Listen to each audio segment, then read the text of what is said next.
Hello, this is a West German Hoffmann upright piano, 114 centimeters tall, made in 1979. Now the name Hoffmann was used by various companies in various countries, as you can see from this piano atlas here. We've got one Sweden there, we've got American ones, and different spellings of Hoffmann too. This is the original West German Hoffmann that we're talking about, and there's the serial numbers.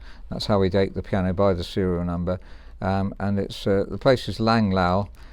I think that's in Bavaria. If you know more about it than I do, then please let me know. But you can see right down to the bottom there we've got Hoffmann, different spellings, and across the page here we have Hoffmann and Cerny. That's actually an excellent make. I've just had a grand by them, made in Vienna in Austria. So that's another firm I can really recommend. The casework on the piano is practically immaculate, and it's not faded at all. Perhaps the front's very slightly different colour, but you can't notice that much. And I think there's a little scuff mark here, and there's another one on the side which we'll look at as well. But generally the casework is good. There's actually a scuff mark here which needs working on too. Our polisher will make that good, and he's used to doing that on when we fully repolish pianos as well, so I'm sure he's going to manage to eradicate that, and here as well. So really the case is pretty immaculate. There's the other side of the piano, which again has been very well kept. Now the key tops, it's a modern piano, so they're not ivory key tops, and made during the best era of pianos, I believe, 1979, the golden era for pianos. And this is actually the Celeste. Instead of being a pedal, it's a lever on the side. So as you move the lever, the Celeste comes down. So the Celeste is used for practicing.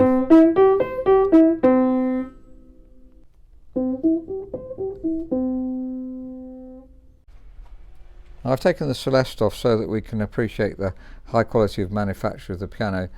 I believe that for modern pianos, the West German top quality ones are the best ever made, or some of the best ever made. If you're in the trade and like to back me up on that, that would be really helpful. But if you're a tuner, you can really appreciate the quality of the piano. Now interestingly, I discovered a date on here which means that the date I gave you earlier is actually not quite correct. It says 1981. Now the serial number is actually hiding behind the action. I don't think you can probably see it on the video. Now fortunately they've also written it on the full here. Now, looking that up in the piano atlas, it made it 1979. So perhaps the piano was started in 1979 and finished off with the action in it in 1981. Now you can see the chasers here are made of mahogany. I don't think the keyboard was made by Renner. If you are in the know and would like to comment on that, it would be wonderful to learn. Now the piano has an extraordinarily sweet, rich tone. This is the main melody area.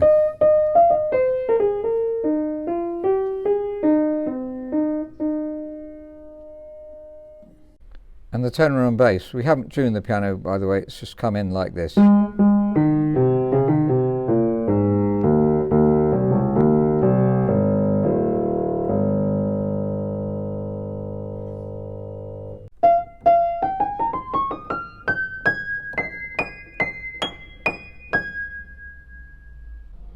The piano's been hardly played, it's just played in really. You can hardly see any marks on the end of the hammers at all, so they're like perfect, except as I say, it's been played in, so it's got to its optimum tone.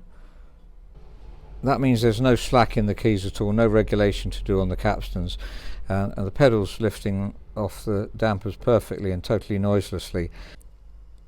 The dampers are lifting off halfway when the hammer gets halfway, which is perfect as well, and they're all the same, so there's two, one next to the other.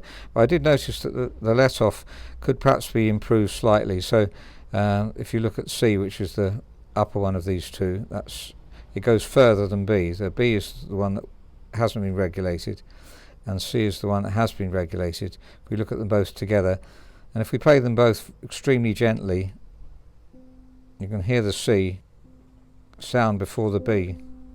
So it's just very fine regulation. Means you can play slightly softer if that's letting off closer.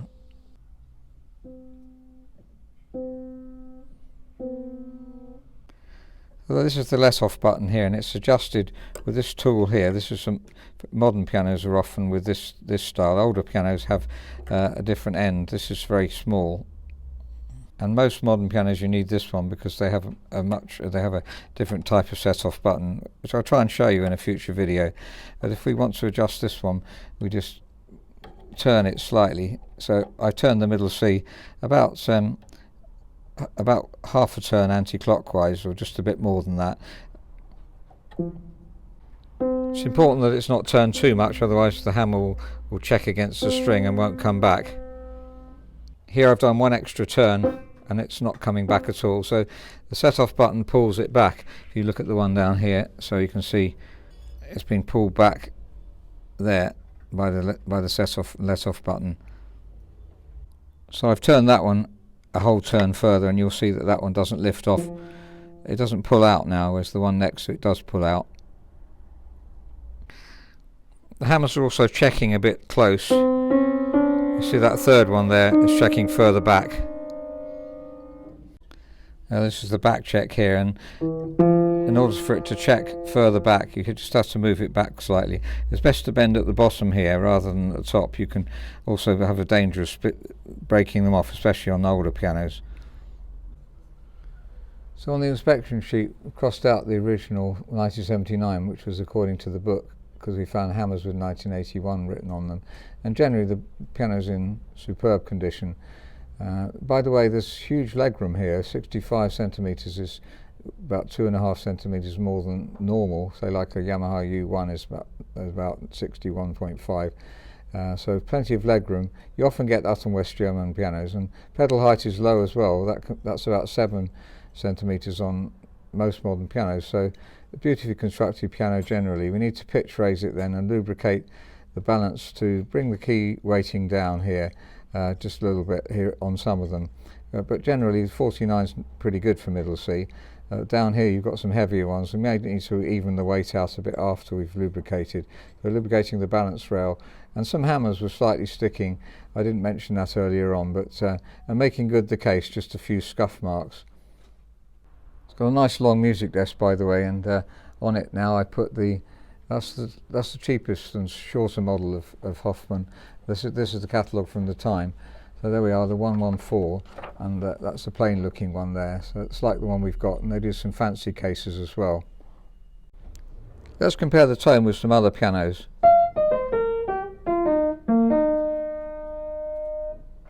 This is a Knight K10 1977. And the new 48122.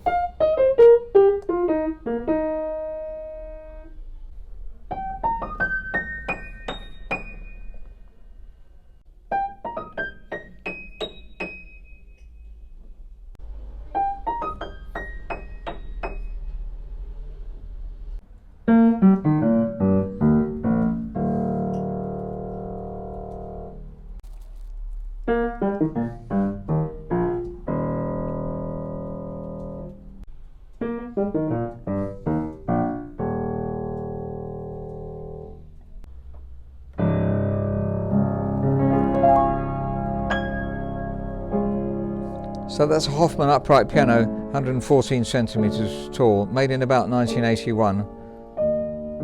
And the touch is exquisite. Obviously you can't see the touch, but it's one of the best touches of any piano you could possibly have. It's so responsive, and we're going to try and refine it a little bit more with a let-off.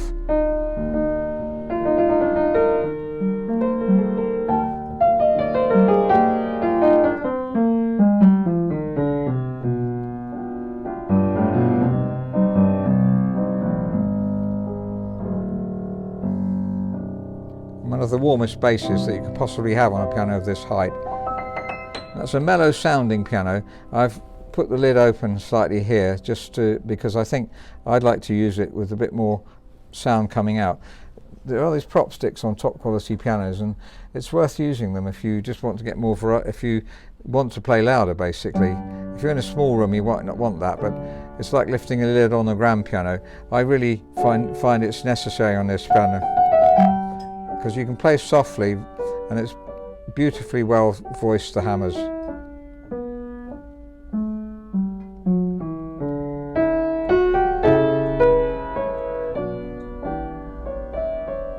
play very loud. I'm not going to play too loud on this because the audio distorts if we do so. If you're interested in the piano and can't come and try it out, then you could rent it for a period of time. If you want a small piano, you don't want a black piano by the way too, if you want a mahogany piano that will go with your furniture. A lot of the older pianos aren't black, and most of the modern ones are, so we always try and source beautiful looking pianos and pianos that play beautifully. It's our main goal, of course. And thank you very much for listening. Please do write to us, info@robertspianos.com if you're interested.